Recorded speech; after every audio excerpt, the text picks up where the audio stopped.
What's doing, everybody? Welcome to First Class Fatherhood. I'm Alec, and before I hit you with today's interview, make sure you subscribe to my YouTube channel and hit the link in the description so you can listen to all of the interviews I've done with so many tremendous dads, including Dana White, Deion Sanders, Tony Hawk, and so many others. Now let's get going with today's interview. All right, joining me now, First Class Father, Brandon Copeland. Welcome to First Class Fatherhood. I appreciate you having me. Thank you. All right, let's start right here. How many kids do you have and how old? I have one child. His name is Bryson Maxwell Copeland. He is turning 9 months on Saturday. So super Very excited. Cool. Yeah. Did you guys do like a gender reveal to find out what you were having, or you waited to the end?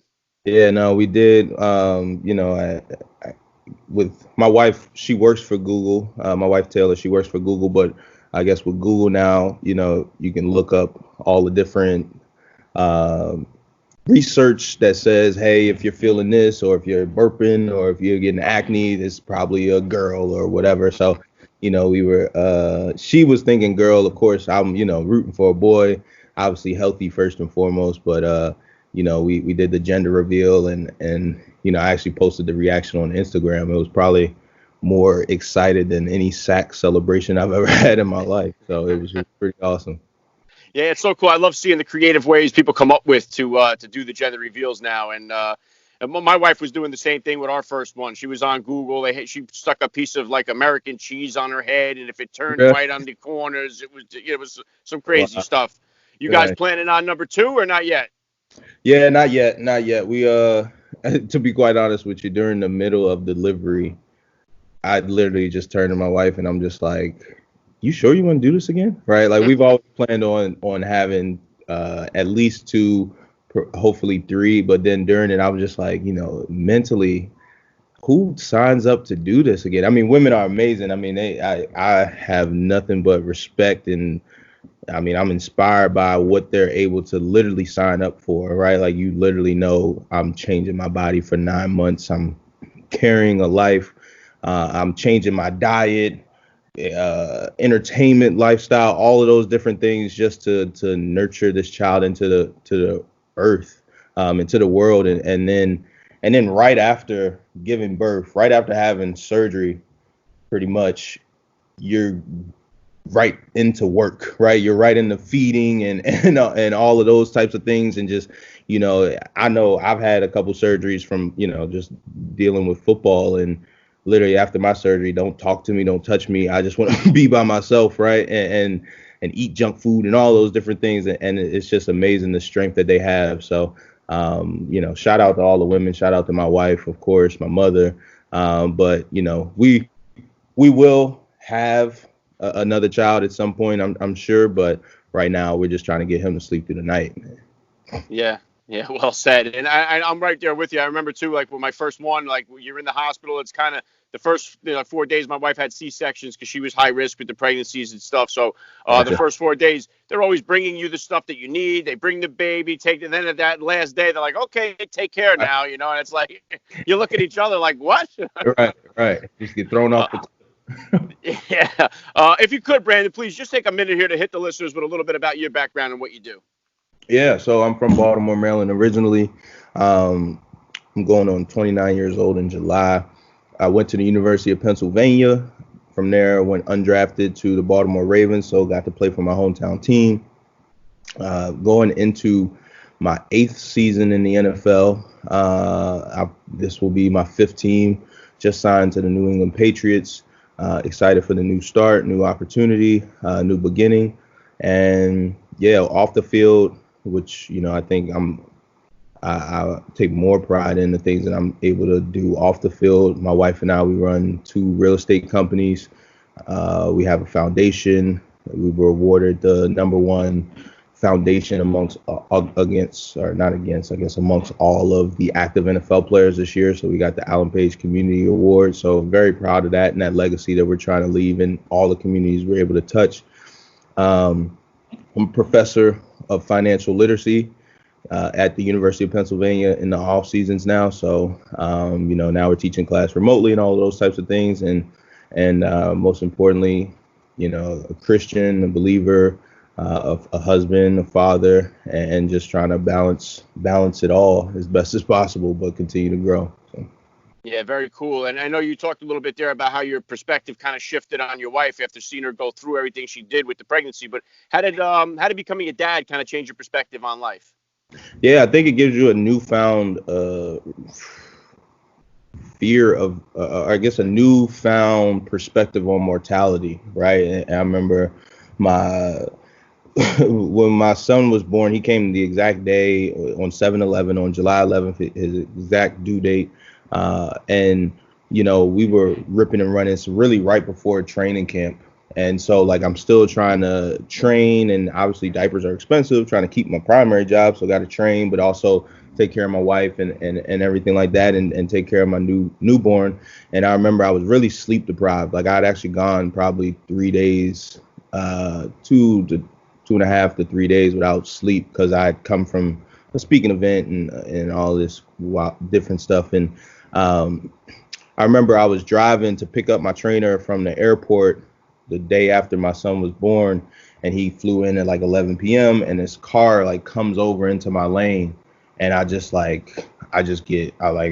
obviously avoided it and all of that type of stuff, but I just got like a newfound like perspective on mortality. And I just thought to myself, like, I can't die right now. Like, I have to teach him this, and I got to teach him this, and I got to teach him this, and I got to teach him. And the extreme, the weird person I am, I'm like, all right, well, once I teach him this, how to catch, how to throw, hopefully I get to see him walk his graduation, then I can die. But like, obviously not trying to do that. But, you just think about like all of the things that I really want to be able to be with him for, right? And walk him through his first, from little things like his first, time saying dad a couple weeks ago, to the first time he hasn't started crawling yet, but he looks like he's going to start walking before he crawls. He's always standing and trying to move around that way. To his first fight, like I know my wife and I were watching a show on Netflix, and a kid gets into a fight, and I'm just like, man, I can't imagine like what I'm gonna do the first time he gets into a fight. Like, that's my son. Like, obviously I'm not gonna go fight the kid, but I'm gonna be pissed. Like, I'm invested, right? Like,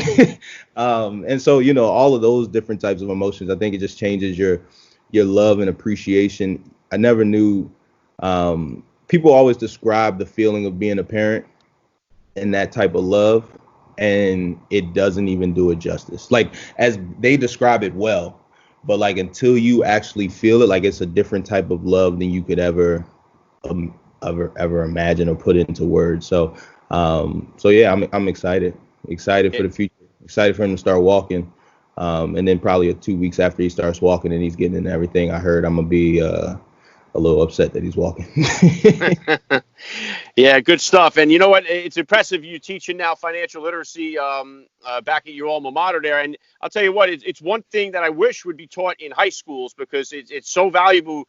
And we see so many kids that, come out and they don't come away with these tools of, of having financial sense. So what kind of advice? I mean, what should parents, like, what would be the number one thing parents should be teaching their kids about, like, what to do with a dollar? Like, what's the most important principle that you would say?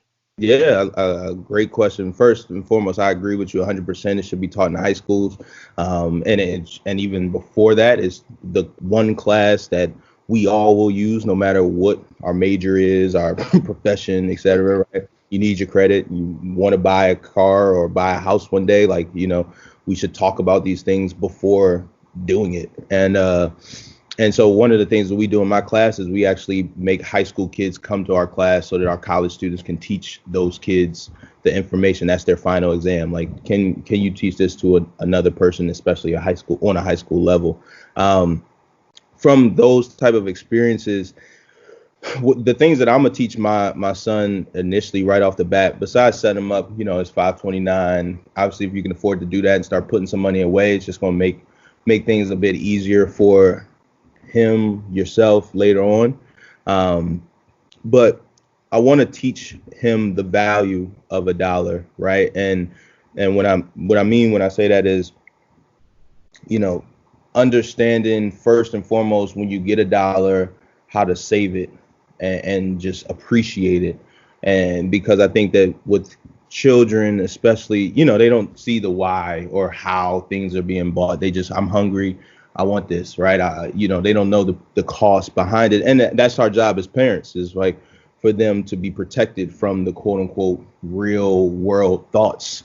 However, I want him to appreciate it, so that as he gets older, he understands, like, okay, when I get $1, I don't just spend it. I'm already thinking about when I get $1. Okay, even if I take $1 and I split it up into some people say the share, spend, and save jars, right? Or the share, no, yeah, the save, spend, and share jars. So like, you 33 cents is to save, 33 cents is to spend, and 33 cents is to give to a cause or something. But I just want to get him that ingrained in him so that he really understands how to save, because for the number one thing is, it's not what you make, is what you spend. And I know that it's easy for me to say that with an NFL salary and stuff like that, but again, there's a reason why people hit the lottery and go broke, right? It's not what you make, is what you spend, and how you spend it, and adjusting your budget and all of those different things. Yeah, I think just what you said there, people just expect because you make an NFL salary, because you hit the lottery, that all of a sudden that's it. It's taken care of forever now. And it's not the case, because we see it with big athletes that go broke, with lottery winners that go broke. And I think it's because of these, fundamental principles of, like you say, basically what to do with it. I gave my oldest son The Richest Man in Babylon, which teaches that principle of like 70, 10, 10, 10, where I think it's 70, you can spend 10, or never spend more than 70% of the dollar, something of that sense. And then it's 10% investing, 10% to pay off debt, and 10% to donate, so somewhere along that line, but at least if you have something to go on, Right. And I think excuse me, building on that type of lesson for me is, you work hard to provide a better lifestyle and all of those different things, so your children don't have to worry, right? Or your family doesn't have to, quote unquote, worry.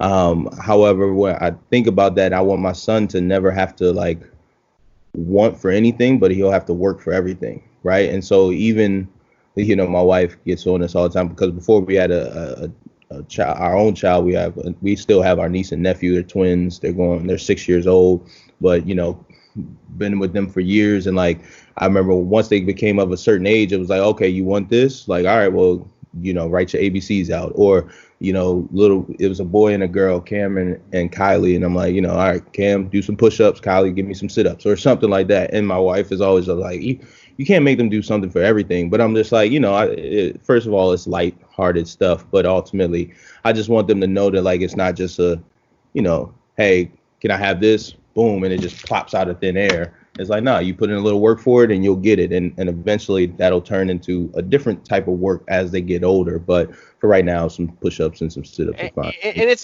amazing how the times have really changed with it. Because like my oldest is 13. So I have 13, 12, 9, and 5 right now. And it's like, I remember when I was a kid, it's like we did all these things: shovel driveways, mowed lawns, delivered some papers. We did all these different things at a very early age or an allowance was important.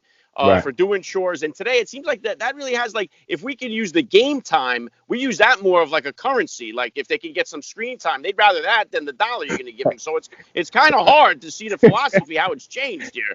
The barter system has changed, huh? The currency is yeah, that Minecraft goes a lot longer than the Finster does,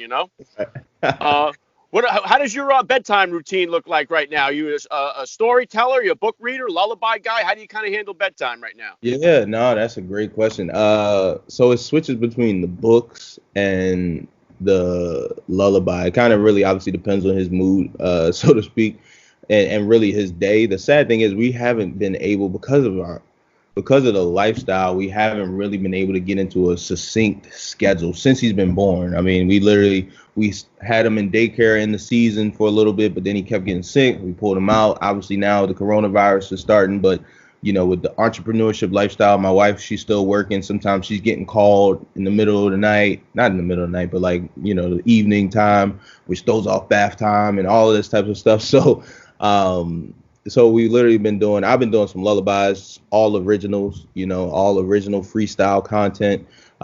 She's lullaby, but then also she's reading books and everything like that. But it always starts with bath time. That kind of gets the wind down going. And then we do our best to put them to sleep. I'm not going to lie. Sometimes it's just like, all right, listen, your eyes are wide awake and it's showing no drowsiness in those things. You just might as well sit up with us, man. So Yeah, that's what happens. Sometimes you realize you're beat. It's like, let me just put a pot of coffee on here, put a good movie on, and let's just wait it out here, because you ain't beating them. They'll outlast you. Right. They have And, patience. and obviously, financial savvy would be one of them. But what are some of the top values you're hoping to instill in your son? Ooh, amazing question. I'm trying to think of something different besides like honor and integrity and all of those types of things. I mean, clearly those go without saying. I want him to believe in Christ.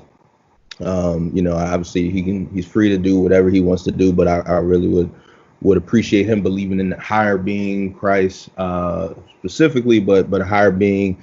I really want him to. I want him to want to help other people. So, again, that's why I'm not even going to waste time with the honor, integrity, good character, values, all this stuff. Those things are givens to me. I really want him to have a appreciation for working hard and pulling other people up the ladder as he goes up the ladder. I think for me, that was a mistake of my own. I came into the NFL and really in high school, college, etc. I always thought that I had to climb up the ladder, get up there, and then I could reach back and grab other people, as opposed to, fortunately, a couple years in my career, I thought differently. I got into a car accident, and it really kind of shook me awake and said, hey, like, do this now. Stop waiting to do football camps and outreach and all these different things. Get this stuff done now, because this thing could be gone tomorrow. And so I really want to instill in him, like, how do you pick a friend up while you're going up the ladder yourself, right? How do you share information, share knowledge, and just put people in a better position? Because for me personally, I think that that's legacy. I think that that is ripple effect. And although I have one child in Bryson, by virtue of kids coming to the football camp or me doing our foundation doing holiday shopping sprees across the country and having the time to impart our DNA on these kids in a way that they will listen and understand and their ears are perked up, it's allowed me to have multiple children out there in terms of DNA, right? I know that it might come off as weird or whatever, but ultimately when I pass, hopefully my spirit of giving, I've implanted that on not only my son and other children, but then also the people that I've given to myself. And that to me is how I help the world become a better place. Yeah, I love what you have to say there, and I love the fact that you say you keep Christ first in your life. I keep God first in my life, and I think it's so important to pass that on to my kids as well. And that sense of service to others leading to greatness, I think, is a really great philosophy. And I think I speak on my show here all the time. The main focus of it here is we have too many kids are growing up without a father in their life. There's a real fatherless crisis we have going on in the country. And I think that combined with there's no more God involved in our society and that sense of service before self, if we could get those things in order, man, I think most of the problems we see in our country would just start to evaporate. Yeah, 100%. 100%. I agree with you. So what's next for you here? I know now what was the transition like here for you then? Do you have like a home base? I know now you're with the Patriots. Did you guys have like a certain place you stay, or did you switch and relocate up there, or what are your plans for the future? To be quite honest, I'm kind of learning it on the fly. Typically we'd be able to go and, get out to whatever team city we're going to, get settled in, get to know the town, get to know the facility, the training staff, all of those different things, the details. Now, obviously, with all of us being on quarantine and stay at home, we're challenged.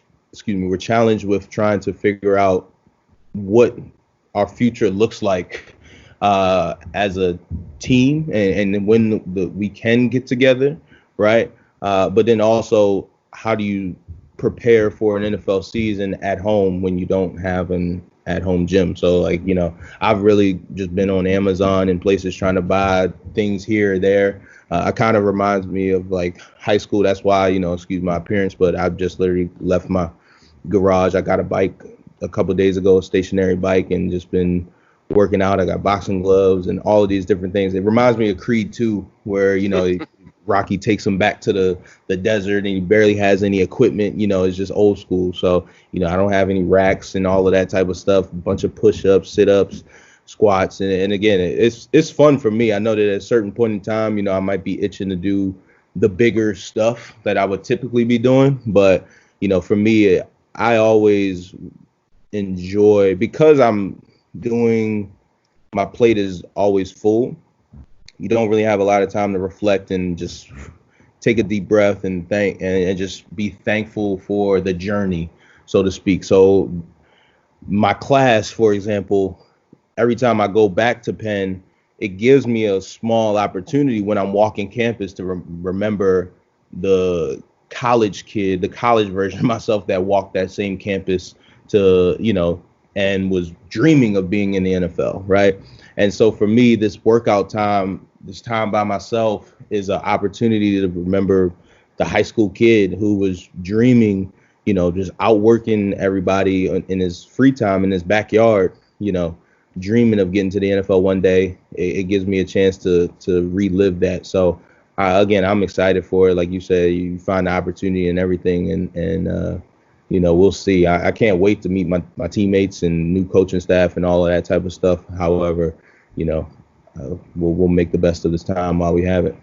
Yeah, we're all trying to adapt, and I do think one of the hidden blessings in all this is that it gives us a chance to be resourceful here and to get creative and to make things work in ways that we didn't imagine before. So I think that part, obviously, as long as everybody in the family is healthy and doing what they got to do as far as the quarantine rules and the whole bit. But Sure. last thing I want to hit you with here, Brandon. I love to ask all the dads that I get on the podcast, what type of advice do you have for the new dad or for that about to be father who's out there listening? Yeah. Great advice. Great question. I would say,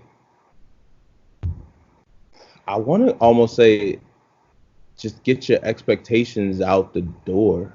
Like get all your expectations for fatherhood, for like what you think you need in the situation, out the door, in the sense of like, get ready to be a servant, and not in a negative way. Like this is an awesome experience, and sometimes I need to, being completely transparent, I have to challenge myself sometimes to be better at it. And I mean, servant of my wife, servant of my child, putting things to the side.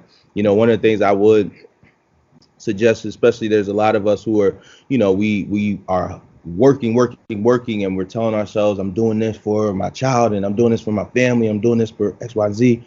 Make sure you understand the sacrifices that you're making, who's making that sacrifice actually, and that the work you're putting in, if it's for them, make sure that that's something that they actually want and appreciate. And so, there's a Will Smith and Jada Pinkett Smith did an interview, I think it was last year, Red Table Talk, on, he talked about how, Jada was talking about how she was upset with their relationship, and Will's like, man, I've been out working and I bought this house and I named it after her, and this huge house, and all this type of stuff.